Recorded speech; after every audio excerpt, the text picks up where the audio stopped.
All right, guys, welcome back to the Onsite Inside podcast, where we delve into the heart of construction, design, and the balancing act of family and business life. I'm your host, Coreys Tomkins, and today's episode is arguably one for a lot of people to tune into. Joining us is someone who not only shares my life, but also profoundly influences our business with her exceptional talent and insight, my wife, Temara. Born in Queensland and raised in the beautiful Gold Coast, Temara brings a unique blend of creative vision, practical wisdom, and everything she does. With a degree in interior design, her knack for transforming spaces is only matched by her intelligent ability, which is evident even in her school days. Always standing out as incredibly book smart. But Temara is much more than her professional accomplishments. She's a loving mother of our two beautiful daughters, a woman who cherishes family time above all. Whether it's skiing on the lake or exploring new destinations, her passion for travel and experiencing new cultures brings a unique perspective to our lives and work, inspiring our family journey along the way. Today, she's here to share her insight on balancing business and family life, and how to keep the creative spark alive amongst the hustle and bustle of everyday responsibilities that we have. Temara, welcome to the Onsite Inside podcast. Thank you. I think that's the nicest thing you've ever said about me, all that. Okay. This is a little bit of a different one for you guys listening. I think we're in episode 4. A little bit of a different one. You know, normally we have people in here and we're sort of getting to know each other as we sort of go through the podcast, but you know, people we're that married know what they're talking about too. Well, you're able to bring a little bit more, insight into family and business, and a little bit more of a perspective that a lot of people that are listening to will be able to resonate with. That's what I'm hoping for anyway. So, as I said, episode 4, we're getting into it now. And this is a good one. I'm excited for it. So, I'm nervous.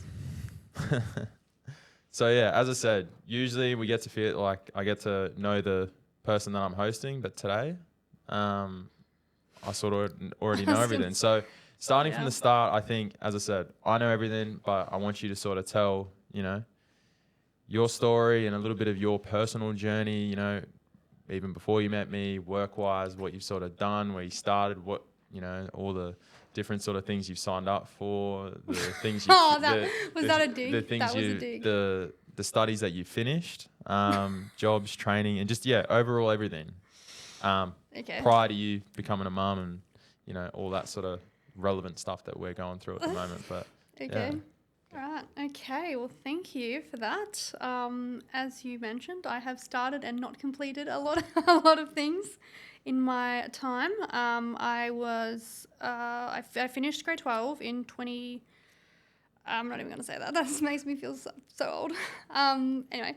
So I graduated school. I decided at that point that I was going to go into nursing and midwifery. Didn't happen. Spent a lot of time in hospital with family, and then just decided that was not for me. Travel was something I always wanted to do, so I had told myself, since my plan when I was young was that I was going to marry an American so I could move to America. That didn't happen, unfortunately. That didn't happen. But my plan was eventually to go and study in America. And then so once I left school, I got a full-time job just working as a purchasing officer at Riviera, a boat manufacturer, which was awesome. Great job, super fun. And then I met Corey. Then I met you. I ended up actually originally working. I left Riviera to work for... Oh, no, there was one in between there. Okay, I worked as a dental nurse for a little bit. And then I worked for Corey's dad, my now father-in-law, for a while. I was, 2 years probably? Yeah, something like that. Yeah, before we started. We were doing a little bit of building and renovating and stuff at the time. Yeah, just doing a bit of everything. What it is now, but... Yeah, it was little... Humble beginnings, let's just say. Yeah. That was interesting. That was sort of my first... I still remember you were doing courses of MyOb and stuff at the time too. I had to teach myself early days. Everything, because it was bit of a rough patch for the business at the time, and I came into it sort of just at the butt end of that, and we I was working in a little office in a half renovated house. It was just a bit of a shit show. But yeah, I had to teach myself MYOB and everything, and sort of my first introduction into the construction industry. That was going all right. That was doing its thing, and we just a bit stagnant, but it was what it was. At that point, I think we were all just given personal lives at that point. It was just sort of keeping our heads above water. I was still an apprentice at the time. Yeah, you weren't even getting paid. Yeah.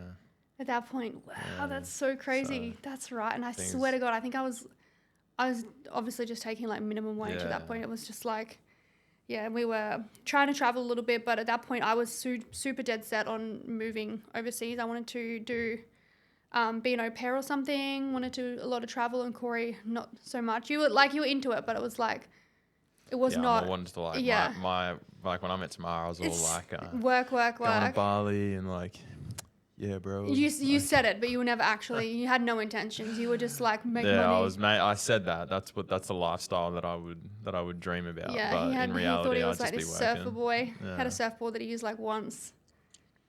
Had the long hair at that point. Oh, that was fun. Good times. Yeah. Anyway, so then that happened, and then we had started. At what point? I don't even know what prompted it. We were talking about it for ages, starting our own thing, and then one day we literally were just like, yeah, let's do it. Yeah, I think it was literally at the back. I can't remember the year, but this was at the time where I'd finished my apprenticeship. I was doing night school. I was doing night school you were doing for night like school. a year. And I went to uni.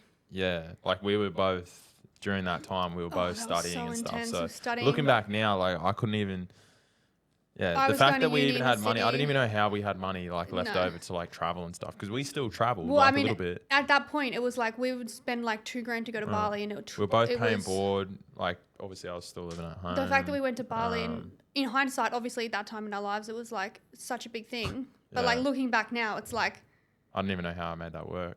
But anyway, yeah. So we were both studying and stuff at the time, and then I still remember we obviously talked about it, and my dad's business at the time was, I think he was over it too. It was keeping afloat. Like, he was sort of out of it. He didn't want to. He was really good on the tools, but he didn't really find any interest in the business side of things. Yeah. He didn't really. And I knew like personally myself that it was inevitable that it was probably gonna not like close up like for any sort of bad reason, but it was just inevitable that it was going to close. And I think Temara sort of pushed me in the way to, start with a clean slate.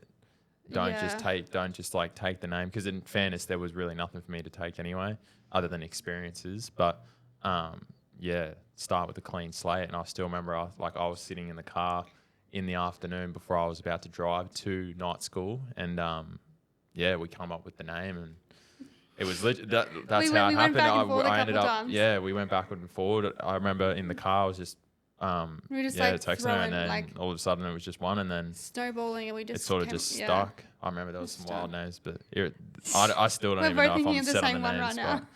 But anyway, Anyway, so that was that, and then since honestly my life has not been that interesting at that point. From there on, what's it been now? 5 years? Oh, it's been more. Yeah. Oh yeah. Well. Yeah, fair. Been more than that, but since then it's just been a whirlwind. It's just been a lot of focus and sacrifice and everything in between, really. Yeah. Yeah. So anyway, I'll jump in. So Temara was working at Riviera when we met, and then she was working at another company that does like board manufacturing, like kitchens and stuff. Oh, I didn't even mention that. That's how. We actually. Well, she wasn't. You weren't working there at the time, were you? No, I wasn't working there. So I was working for a board manufacturing company.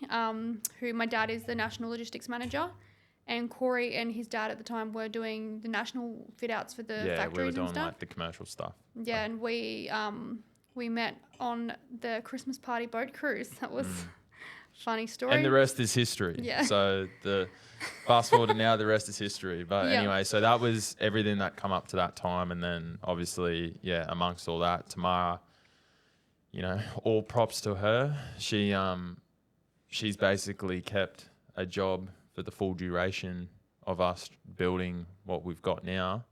And it's only been ever recently now that we've been able to be in a position to,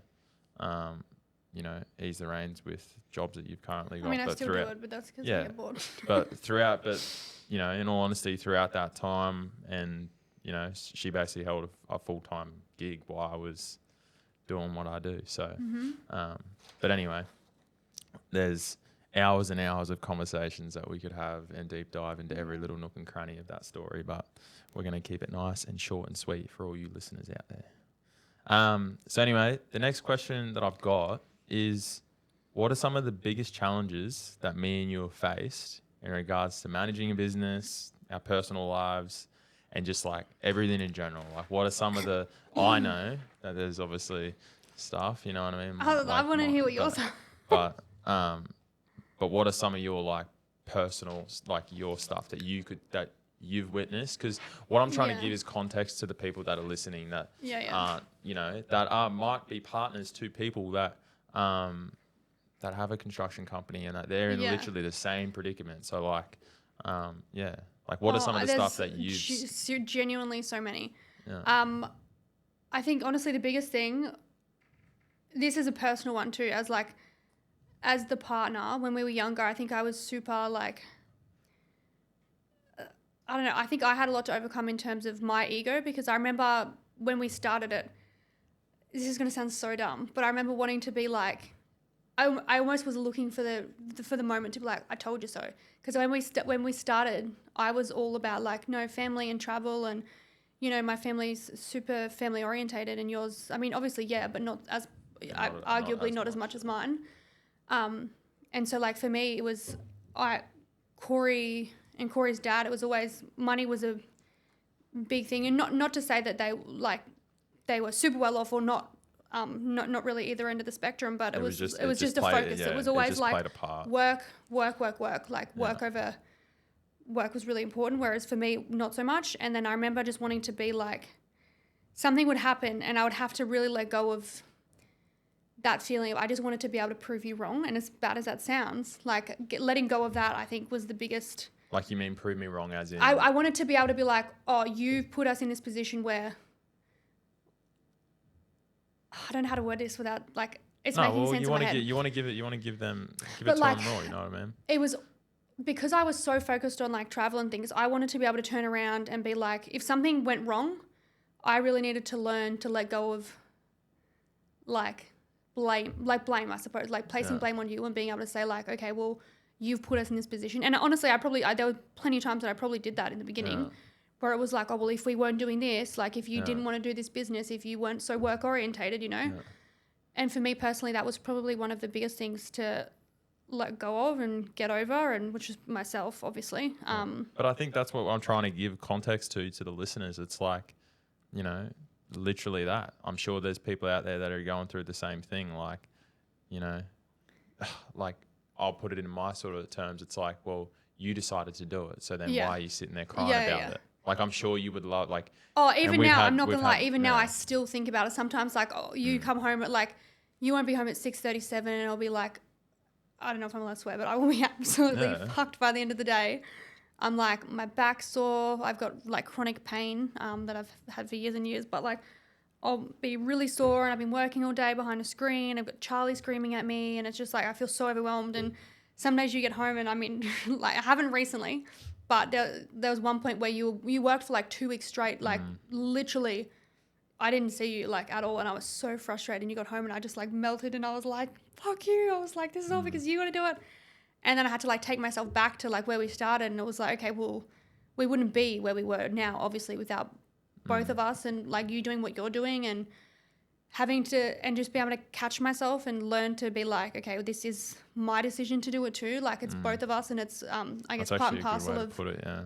I think that's sort of what I've sort of said to you in the past as well, is like we all play a part. Yeah. And I think anyone that goes down the path of having a couple, family, whoever it is, brother, wife, whoever, if you guys are all getting together and you want to start a business, like it is not sunshine and rainbows. I think you've got to definitely say like, all right, we are a team and everyone plays a part. Like, as I said to you, like me and Temara have had ample conversations about,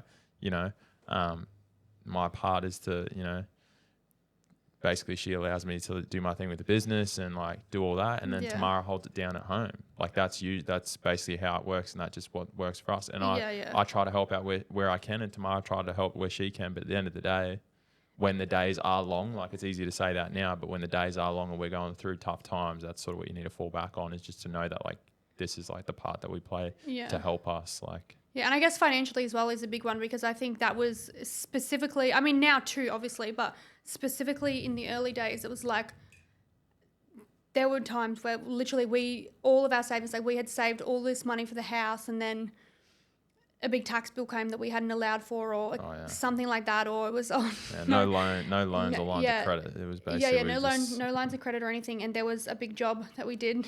I don't know if you've spoken about it, but basically there was a big component of the job left off the quote, and rather than put that back on the client, we just decided to swallow that, and we copped like a 30 grand loss on that. And for that was like, I think Corey and I have always said at the beginning, it was like, we'll make sure everyone else gets paid before us, and we had to eat into all our savings to pay everyone and keep the business going. Like this was our first job. Like after we started, it wasn't our like it was our first like first major quoted like big job. I think it was over $1 million. Yeah. And thank God that took so much for me not to just tear your ass apart, because I was so. But then in hindsight, again, it was like we were saying, we were so glad that it happened at that point, because it's, it allowed us to. It was. If we had done it, if that had happened later on, I don't think we would have had the, I don't even know how to put this, but we were in a position where we were able to do it, able to like swallow that cost, because we knew that it was where it was going to put us in a position that we wanted to be at in terms of the business and clientele and stuff like that. Yeah. Because we were very early in the piece, and there was like, we were very lean. The company was lean. Yeah. Temara was still doing the books. Like there was no, what we had in the bank is what we had in the bank. And I think we sat there and we were super separate with our finances at that, in terms of not us, like we, from the get-go, we sort of just blended our finances personally, but like in terms of the business and personally, it was like what we got paid in our bank account was our money, and then the business was the business, and trying not to like, even now we've tried to do that, been good about that, not so much now, but we've been trying to be good about that. And just having to financially be able to back ourselves really, and just be able to have the confidence and the like, I guess the guts to just do it, to like actually it's not for everyone, spend that money. It's a big risk. There's a lot of people out there that it is not for everyone. As much as we sit here now and we're nowhere near, we both are under the same impression, like we're nowhere near where we want to be. But at the same time, like, looking back, to me, I look back now and I'm like it seems like an easy path, but in the moment there was so many fucking hurdles that we went through. Yeah. And I was like, fuck, like legit, I could have got a job. I got heaps of contacts in and around here. Like I could get a job tomorrow, just get a trailer and get back on the tools and start earning my $50 an hour, or whatever. I could do that. So that always played a part in my head. It was like, maybe I should, me and Temara have had many and many conversations, like maybe I should just, go and get myself a normal job, and, that way I don't have to work the weekends. I can just rock up Monday through to Friday, no stress. I don't have to carry that load on my shoulders all the time. And do you know what though? Sorry to interrupt you as well, but that's also part of, I guess, my answer to that is like a big challenge for me was like, I get bored really easy. Like, I don't think probably my recently diagnosed ADHD. I get bored super easy. So like it makes me so mad about this, that it is quality about myself that I don't like, but I can't stick to one thing. And I think for me to see you like sticking to it, it was like, it was not infuriating, but sometimes I was like, how are you like, I got so bored in the beginning, and being able to, I guess that's something you taught me too, because it's like watching you like push through the lulls and the lows of the business was humbling. And but yeah, it happened. So nice. And I mean, I think that at the end of the day, if there's any partners or out there that are with someone who is in the industry and wants to do this or is doing this or whatever, it's like, I think being able to accept the risks as your own as you would the outcome and the positives that come from it. Like as in, you have to take both. Yeah, you can't sit there and the risks and take all the wings, and then Yeah, when the 100%. times get hard, because they do, like, fuck, shit hits the fan all the time, and it's you got to be able to do both. So yeah, that's a short Yeah, version that of that. that was a good one though. Nick will be able to. You'll be able probably to chop cut that down to like 10 seconds maybe. Yeah, no, sweet. So, no, but that was good. So, now running a business together requires us to have like a bit of a shared vision of, at the start. I'm talking more in like the early days, and now it's a little bit more established, and we've got a few more things. But definitely at the start, we had to, as we just touched on, we were sharing finances. There was, we were both injecting money, like, not to get it wrong, like, but you were still, we were still getting to know each other as well at the same time. So there was a lot of shit going on. And, how do you think that, our personal values and just how did that sort of gel into the business and where we wanted to go? And like, for me, I've always been very like, I always sort of knew what I wanted to build, where I want to go. And I still know now where I want to go. I'm nowhere near done. Yeah. But for myself,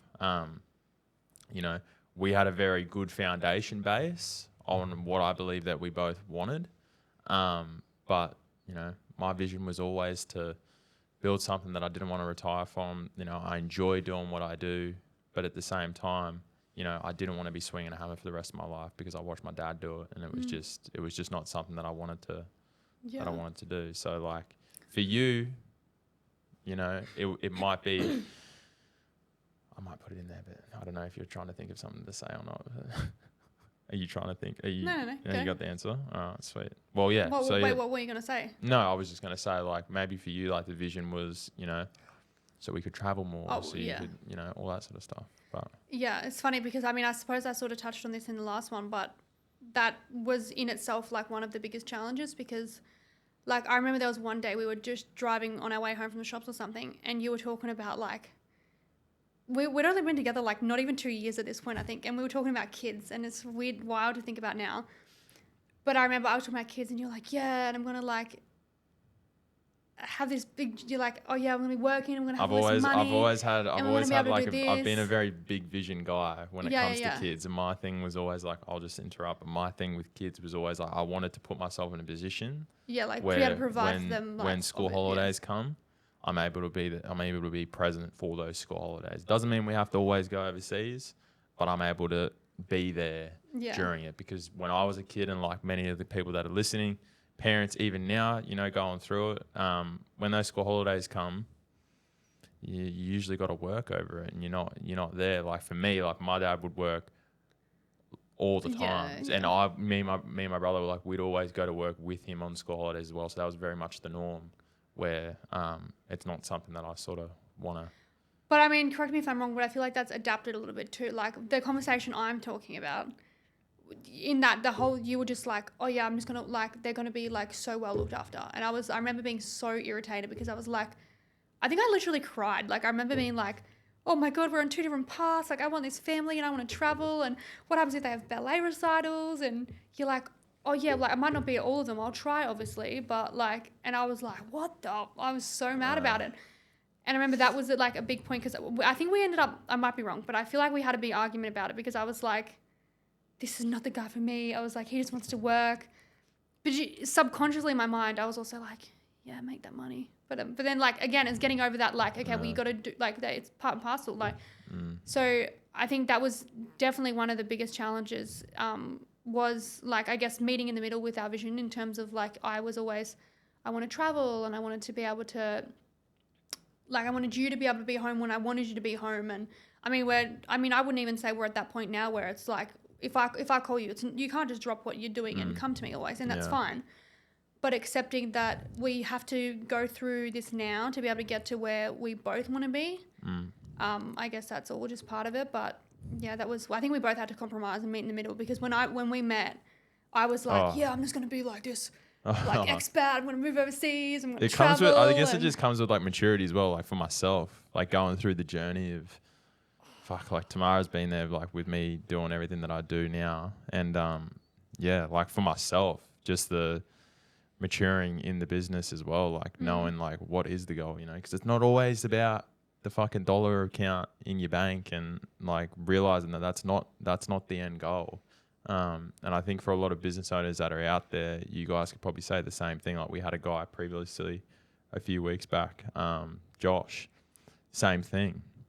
He runs, quite a successful business down at Byron. And success for me when I was 20 and 21 was $2 million in the bank, G-Wagon at the front. Like that's what I would imagine. Exactly. But and now it's a little bit like if when you you say that, sorry to interrupt you, but it's like you just like that put like a good way to explain it in my head. But it's like that was totally you, and it's like it's funny because at that point I obviously wanted that shit too. But I just wanted everything. I wanted absolutely everything in the world. I got bored with it. I was never going to do it for myself. There's no way. I was like, if I was just by myself, I was planning on moving, just like marrying, getting a visa and like staying overseas, like and just living the high life off someone else's back, to be totally honest. And then I think being able to meet in the middle is like we worked so well because it was like, I think you seeing how my family was, it was like, okay, well that sort of became more of a goal for you, more of a, what's the word I'm looking for? Priority for you. And whereas for me, you were sort of like, you humbled me a bit in that it was like, okay, well, how do you think you're going to get what you want if you're not like, I think I was a bit naive in that sense, but yeah. Like you got to and I think even recently as well, like I always say to Temara, like if you've got big ambitions that you want to do this or buy this or get there, or not even like purchase anything, but just have a certain lifestyle, it's going to come at some cost. So you have to put in the work somewhere. So, going back to what I was saying about Josh, but it's like, for me now, my biggest thing, it's like, if I can position myself to, and I've said it previously in other podcasts, if I can position myself to be available for my family when they need to be, and I can be present, home every night, most mornings can be there, don't work weekends, if I can keep up with my health, and afford everything that we need to afford and do all these other little things that we like to do and do a bit of travel. Like to me, that's it. Yeah. To me, that's it. Because there's people out there that are, 50, 60, 70 years old. They've been doing it for 8, like, and they're still chasing that. So it's like, if I'm able to get there, I'm not saying I'm there now, but if I'm able to get to that point soon, that's all I need. I don't need as much as I'd love the G-Wagon and all that. But, in real life, I don't need that. I'm happy to drive a $6,000 ute and, as long as I can do what I want, when I want, how I want, and afford everything that I want to afford, that's it. Yeah, I think part of it too is that, like, both of us, as much as I said, like, we just both get bored. Like, we've just come back from Fiji. We came home early. We got bored. Like, we both... Yeah. It's easy to say, like, I get bored, but I stay consistent. That was it. That's a side thing as well. It's like the business doesn't get to what it is if you don't just keep. I mean bored in terms of like even if you have a day off, you'll find something to do because it's like you can't be content, and that's not. Temara hates it when I'm out of rhythm. I'll tell you. Like if I'm off rhythm, or if I'm like out, like fuck, like going to feed, like sometimes she's just like. Get us home for me, not even for anyone else, just so I can just go back to doing what the fuck I was doing. Yeah, I feel like I'm really taking this on a sideboard, but like even with that shared vision though, is just actually like being able to accept that your vision is actually what, like, I think it's so easy for me to get like frustrated and be like, oh my God, you just want to work all the time. But in reality, it's like, obviously you don't want to be working till 7, 8 p.m. Like you want to be home with the kids and being able to kids. So does everyone. Everyone wants. Well, I believe everyone wants that. Yeah. And I feel like you should. If you, everyone's kids. There's probably there's listeners out there that don't have kids, that do have kids, or whatever. But I think inevitably no one wants to work all the time or travel for work like that either. So just accepting that like that's obviously not what you want. It's just something that has to be done, and it's all part of it. There are some people out there that do want that, so they can get away from their families, but. Not so much me. Not you. Yeah. So, but anyway. Yeah. So. Cool. All right, guys. Congratulations. You're halfway through this episode. I hope you guys are really enjoying it. But first, I just want to make a special thank you to Ideal Group Australia. Without them, I wouldn't be able to bring this podcast to you.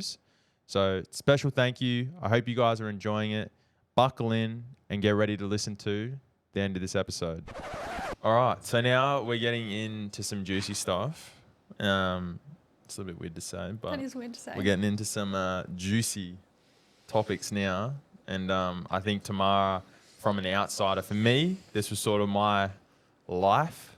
But as an outsider, you'd probably be able to give a little bit more knowledge looking in.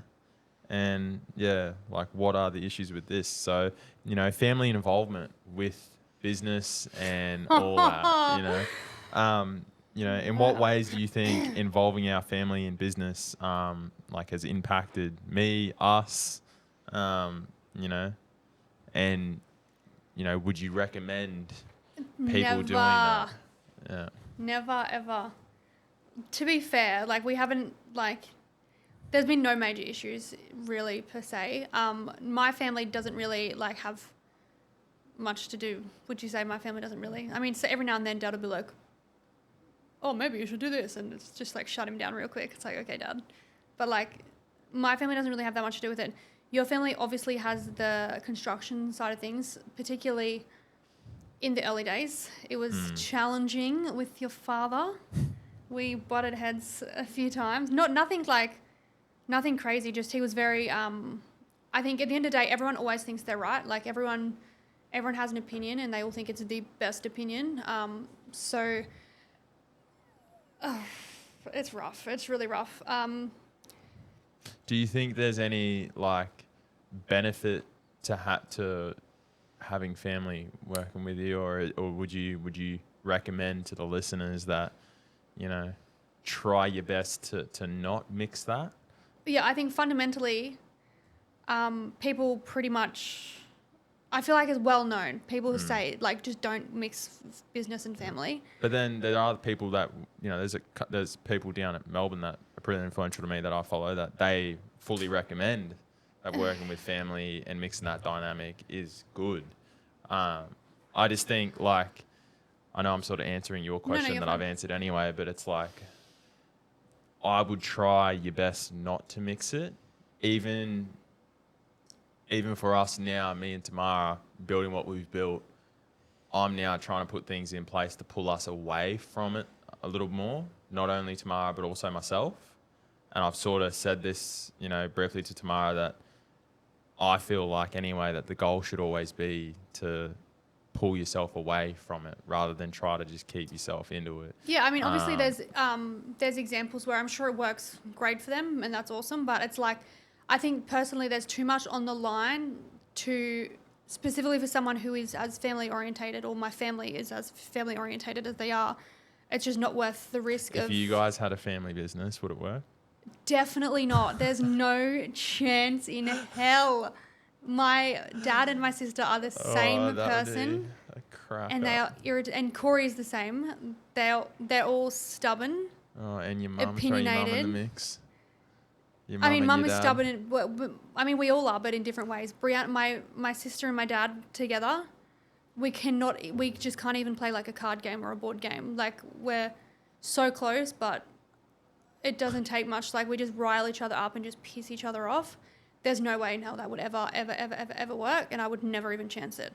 I would only take it as far as doing work for them, as in someone needs a renovation to their house. Yeah, cool, we'll do it. And even then, I'd be ugh.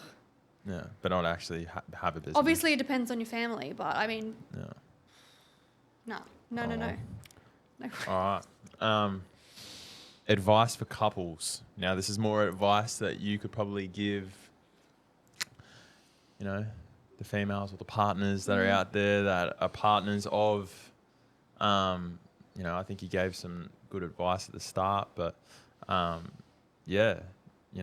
advice for some partners that either have, they don't have to be in construction, they can be in automotive, whoever.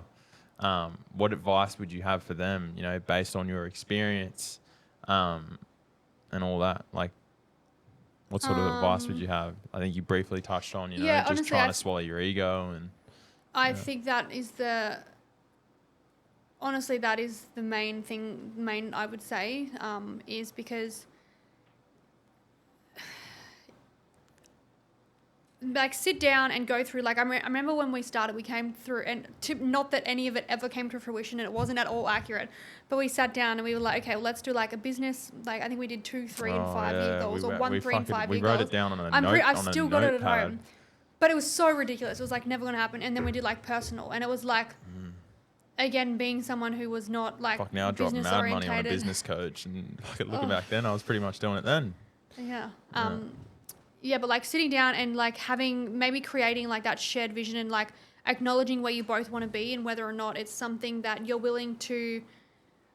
need to be willing to put in the work as well, and not physical labor, obviously. Like in terms of the business, you don't have to be physically doing the work to help it grow or whatever, but being able to support what your partner is doing, I think, is the biggest one. And again, swallowing the ego and being able to say, like, you need to accept that if you have this shared vision and that's where you want to be, like being able to acknowledge that there's going to be, your partner's going to fuck up a million times, and you need to be able to swallow your pride and not be like, oh, I fucking told you, or you should have listened to me, or I was right, even though I am a lot of the time.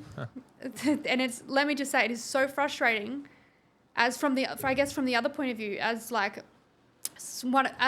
the partner, for anyone who is in the construction industry and has, or not even the construction, it's in any industry really, and has a partner and you're trying to make something of yourselves, like acknowledging their opinion. If you expect them to back you, I think you also have to acknowledge that their opinion matters whether you like it or not. You might not agree. Like there's been plenty of times we've had arguments because weirdly enough, you actually get really emotional in terms of like, from a business perspective, if something doesn't go the way you want, or like someone fucks you over, you don't get paid over something dumb, or someone just ghosts you or something like that, you get super emotional about it. You'll just like want to ream them like, baby, you don't understand. Like they're so like, Or like previously to having employees, like when it was just you being a subby and working with someone, you're like, no, but he's such a wanker. I just want to do this. I'm like, yeah, but you can't do that. Like you need to put yourself into business, like look at it from a business perspective, and be able to accept that what you want to say is not always what you should say. And so like for people with the partners, like acknowledging that your opinion might not always be right also. So like that is something that is very frustrating, is being the one that's looked at, like the amount of people that come up to me and they're like, oh, your husband's doing great. Like he's got such like a great construction company, or your husband's doing so well. Corey's such a hard worker.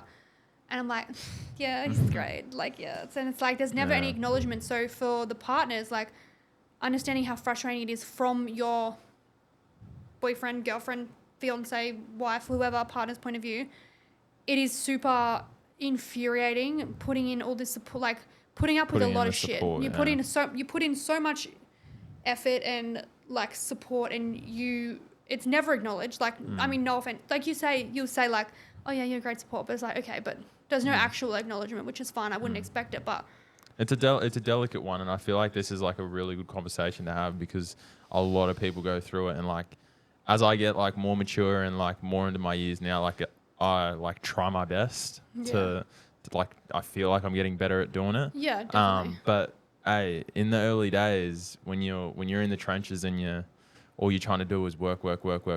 Yeah. It is hard. So yeah, like, you know, I don't know what that side's like, but you know, I'm definitely not the sort of person that stands there and stands my feet in the ground and say I built this thing on my own, because I definitely didn't. No. I would never be able to do it. You know, anyone that actually speaks to me and actually comes up to me without going up to Temara first, you know, I'm the first one to say like, you know, there's no way that I'd be able to do it without the support that I have. So I think one of Temara's best attributes, you know, is anything related to the business. Like she's down for. Like she has never, I don't think she's ever said to me like, don't do a certain thing in regards to the business, whether it's purchases, jobs, anything and everything. Maybe just a car or two. Well, yeah, like that sort of stuff. But like anything like trying to like build the business, like she's never fought me on it. If I ever say to her like, should we do this? Like she's always just like, yeah, do it. But in saying that, it's also like acknowledging that, like, again, going back to the ego thing, it's like we are naturally we're all we're quite egotistical as humans. Everyone really is. Everyone thinks they're the best. Everyone thinks their opinion matters most.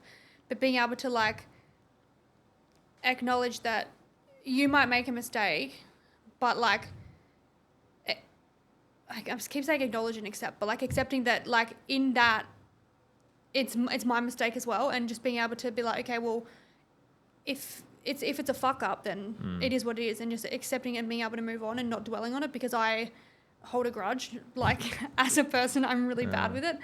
So yeah, I think in general, just like agreeing to be able to be like, okay, we are in this, and this sounds really cheesy, but we're in this together. Like we are a partnership, because like your baby is my baby. Like as much as, yeah, I'm not doing the physical, like I'm not down on the tools, I'm not there quoting, I'm not scheduling, I'm not doing all of that, I'm not liaising with the trades and whatever else. It's like there's so much more on the back end that actually comes. Like you had nothing to do with my job. Like you had no fucking clue. And it's like that I had to learn that myself. And not that it's such a minuscule part of like all these moving parts, I suppose, but like just in general accepting that you are a partnership, and that you need to, sometimes you're going to have to swallow your pride and just bite your tongue and not say a word.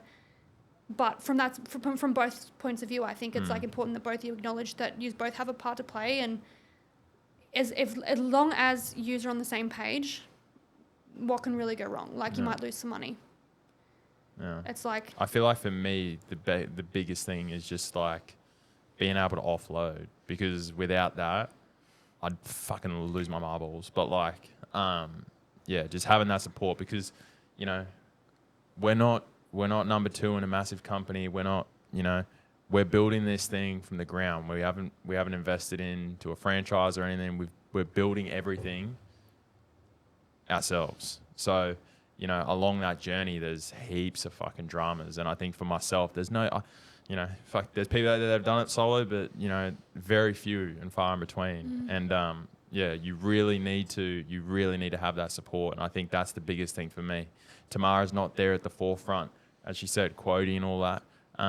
But for myself, it's more the stuff like talking him off a ledge. Outside of work. Like Temara, I have the conversation with Temara that no one else would ever know. So, you know, and a lot of the decisions, the big decisions anyway, have always gone through her. So, that's my. And I think advice, without trying to like toot my own horn, I think there's been a few times where like my opinion, I feel like you're going to think of the same one I'm thinking of, but there was one instance around Christmas time where he was back and forth with this one person we were working with, and he was just getting so emotional and so wound up, and just wanted to, I don't even know at that point what you want to do, but you would like wanted to block him, and you're like, no, fuck him. And I was like, no, I was like, be amicable. Like you just need to be professional about it. And I think that really, I've put out a lot of fires, let me just say. I've put out a lot of fires. Yeah.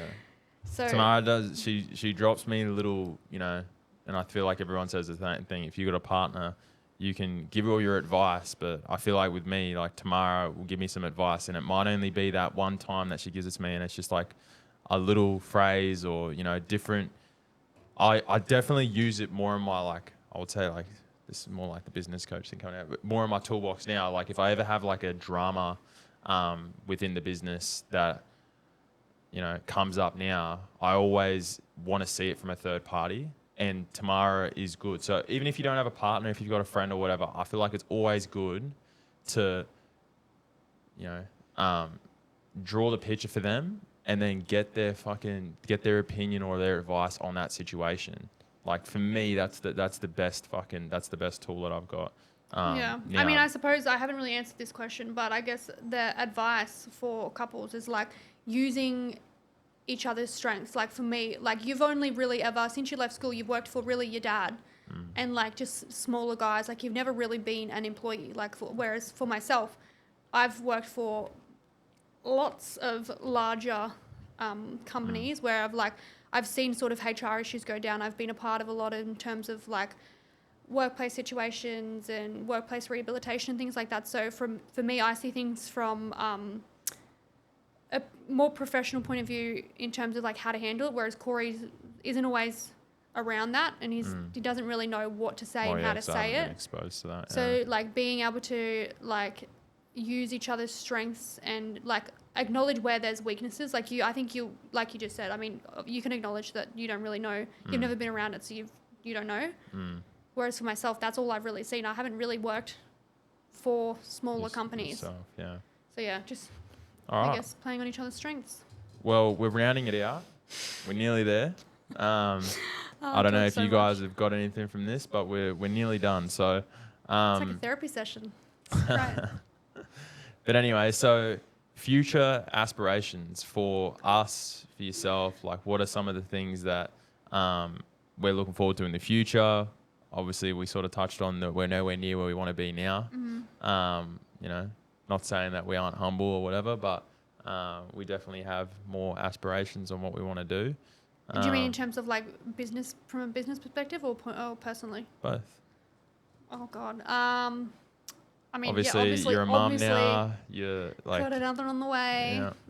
Yeah. So I mean, I will probably take a little bit of time off with this baby and then back into work. But I guess for the business, there's a lot that, I mean, I don't really know.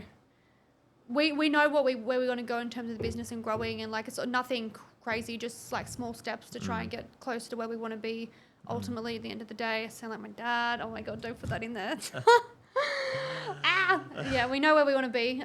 So just taking little steps to get to that. And it really is, what do they say? It's a marathon, not a race. Like it genuinely, like when you sit back and think about it, just we have to break it down into smaller things. Often we have to say like, okay, well, how are we going to get there? Because we have these big ideas of we want to be like X amount of employees and profit, and we want to have this and that and the other. But that, and then from a personal perspective, I suppose just be in a position where we can like, I mean, ultimately it would be great to be able to like, hey, can you just like run home and pick Charlie up? But it's like, we're still a while off. And I think that's realistically, I don't know if we'll ever get to that stage where, because you're quite hands-on in terms of like on-site and things like that. So I don't know, like personally, just like, again, more travel. Like eventually I'd love for us to be in a position where we can build out, like design and build our own house. We'll have to do another check-in in a few years' time. Yeah, and we can maybe rehash have like this. 4 kids running around. We'll just go with 2 and we'll see how we go. We'll see. But anyway, guys, so that's it. That's the end of this podcast. I hope you guys have got some sort of something out of anything. Anything. So I'm hoping that you guys got something out of it. I know there is little golden nuggets in there. So I could just sit and talk for hours though, because it's like there's so much involved. There's so much, and I feel like, you know, we could do a part 2 to this as well, because there is so many little, you know, little things along this fucking journey that we're still on, that we're skipping past of, because we just don't have 8 hours to sit down here and talk about it. And even then, I don't think I'd cover it in 8 hours. But I hope you get some. We'll have to run this back eventually, and we can use this as a bit of a time capsule. So thanks again for listening, and thanks for having me. That's all right. So we'll see you on the next one.